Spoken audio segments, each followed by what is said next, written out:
Hey everybody, Jason Burmis here.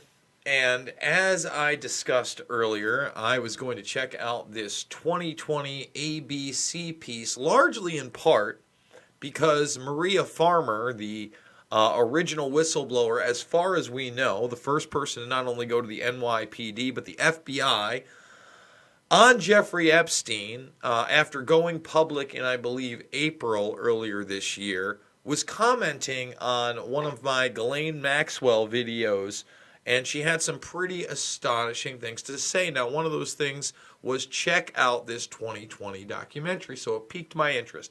I thought to myself, if they're going to have the guts to have Maria Farmer in there, maybe they're going to do what they say and really follow up. And what do I mean?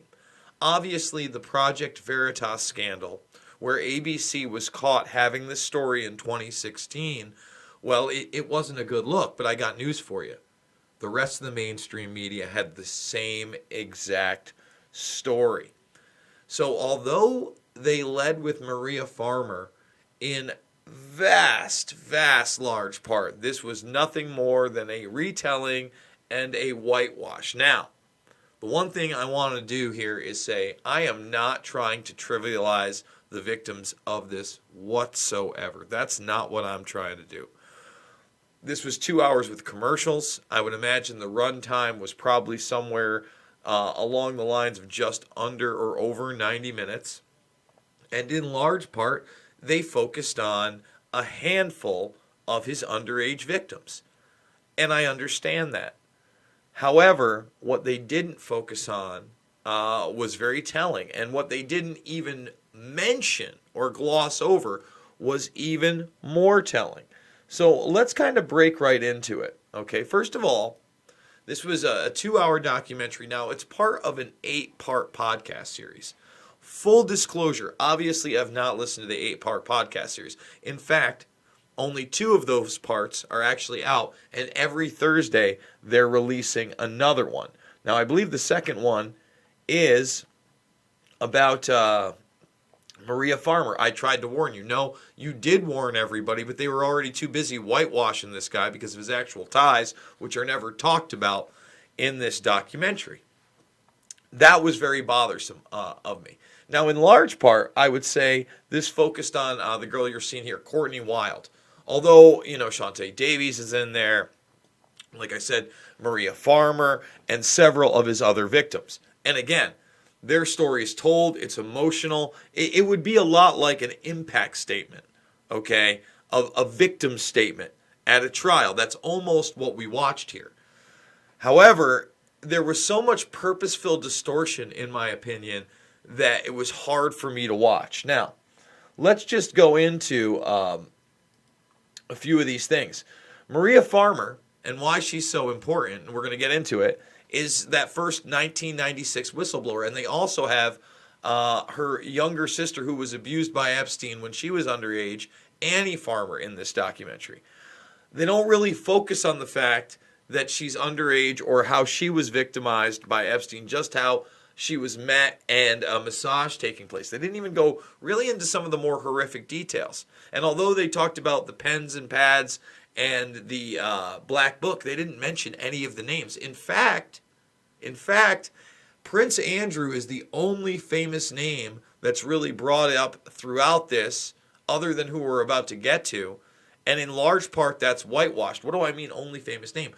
Well, we'll get to Maria Farmer and why she came forward publicly in the first place after all this time. But it had something to do with Alan Dershowitz, who I don't even think was mentioned, even though they talked about the multitude of powerful lawyers that were hired by Epstein. How do you leave Alan Dershowitz out of this story? Okay, so here she is. She's artistic whistleblower. She says, I'm the one who reported her to the FBI in 1996. The FBI is disgusting. Watch my CBS interview. Now, this is an ABC piece we're talking about. And the reason is she actually goes on to say, watch the 2020 piece coming up. I need to watch that CBS piece because they give the FBI a full pass in this. Really, they kind of put everything on the prosecutor and DaCosta, but then they whitewash the fact that Vicky Ward says that he was given this deal because of his ties to intelligence, and Acosta actually told that to the Trump transition team before he became labor secretary. Another very bothersome part of this documentary. So, the FBI is disgusting, and we're part of the cover-up crew in the mid to late 90s, as far as we know, out of the gates. Now, discussing the secret files and the blackmail, it's not even discussed once in this documentary. Not once. Maria Farmer has said on camera that there were pinhole cameras in the bathrooms and bedrooms, and that there were manned people taking surveillance, and that information was in the safe at 71 Street, the mansion that Leslie Wexner pretty much gifted Jeffrey Epstein. Now, I always like to remind people that as an accounting of what was found in there, the tapes were not part of that. However, they found a passport with a Saudi Arabian address and an alias for Epstein with stamps on it. They found jewelry, money, everything she'd said. And, I forget to say this a lot of time. They also found a vast trove of nude photos in the safe, too. And that's as far as they go. But tapes, no? A lot of questions there. And none of these questions are even asked at all. Okay, so this is where it says, watch 2020 on ABC on the 9th. I discuss much of this. Well, if you watch my Ghislaine Maxwell interview, you'll see that the majority of what we covered in this video is not covered, because I also cover Les Wexner. And Les Wexner is the head of the snake, she says. This is what I believe after being held against my will on his property in 1996. And that's where the abuse occurred. Really, they kind of whitewash that. They don't talk about how she was held there for 10 hours against her will, that security was there, that her father had to come across state lines to get her. All of that is whitewashed. Okay? And Les Wexner, basically, they just play a clip where Les Wexner says he was bamboozled by Epstein. Nothing about the spy stuff, the pinhole cameras, none of it. And that Epstein victimized him for $48 million. They don't challenge that story at all. It's a huge problem, ABC. I mean, this documentary, again, it would be great as a victim impact statement.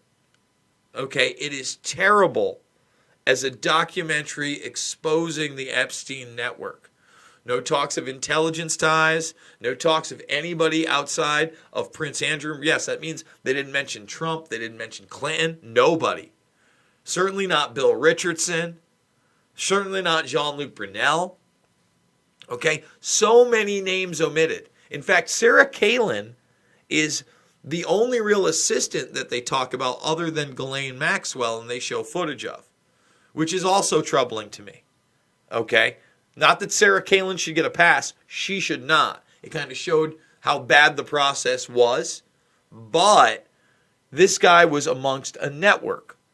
Okay, and let's talk about Maria Farmer for a second, because when this story first hit, okay, back in April, like I said, sorry about that, guys. It was because Dershowitz was getting into a legal battle with Virginia Giuffre Roberts. And earlier today when I was doing that AMA that you just saw behind me, right, there was somebody challenging me saying that none of the women said they'd had sex with any of these other people. Well, actually, Sarah Ronsum has.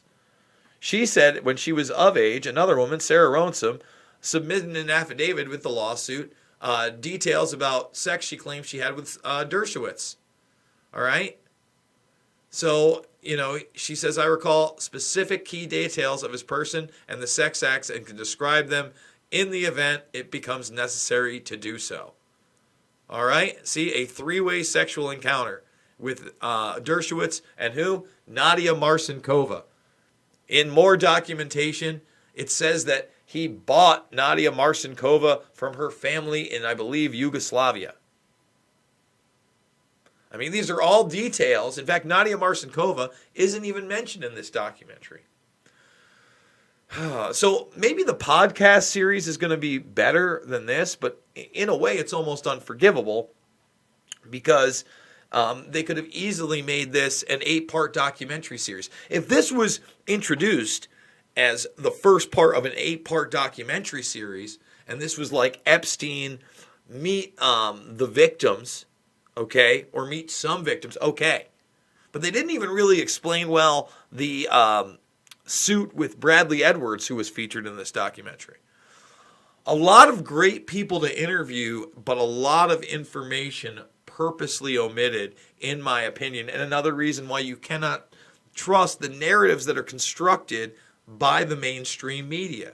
There's a reason this story didn't go viral in 2016 when a James Patterson was brave enough to write Filthy Rich, because there was still pull for this guy, okay?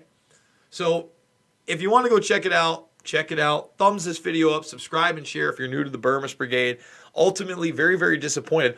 I want to get Maria Farmer on my show so we can talk about real things. So we can talk about the intricacies of why she thinks Les Wexner was the head of this snake and handling Epstein and Ghislaine Maxwell, and what exactly they were doing outside of just the fashion and the art world that she saw. I'm sure she's got a lot of insight into that, okay? And I'm sure a lot of these other victims have different insights to different aspects that are being obfuscated from view from you and I. So with that being said, guys, we're doing it 3 to 7 times a day. Thumbs this video up, subscribe and share. Join the Burmist Brigade. It's not about left or right. It's about right and wrong here. I'm a documentary filmmaker. Loose Change, Final Cut, Fabled Enemies, Invisible Empire, and New World Order Defined, Shade the Motion Picture. These are not rinky-dink documentaries. These are not subpar quality documentaries. These are not documentaries that take a political slant, okay? These are important films that I've poured my heart and soul into, and I give them away free to you guys in the documentary playlist section on this channel. So please go check them out. I'm begging you. Take some time. Take 90 minutes and check out Shade. Take an hour 40, check out Fabled Enemies. You got 2+, Loose Change, Invisible Empire. They're classics in my opinion. Share them with friends and family. Folks, you want to help me out? We're exposing evil no matter what it looks like. And when it looks like a sports star, an Irish sports star, that's worth billions of dollars to Disney, ESPN, WME Entertainment, the UFC, and others in that predator class, we expose it. There's a plethora of evidence that Conor McGregor is indeed a violent rapist. So it's in the top of the chat. We're going to send you the thread to read for yourself. And if you believe in the truth, maybe you want to retweet that out and send that information to other people. If you want to support me financially, I got to GoFundMe. This is how I'm doing it. $5, $10, $15. It means the world to me, guys. It's how I keep this truck moving. I love you. I'm going to see you all on the flip side.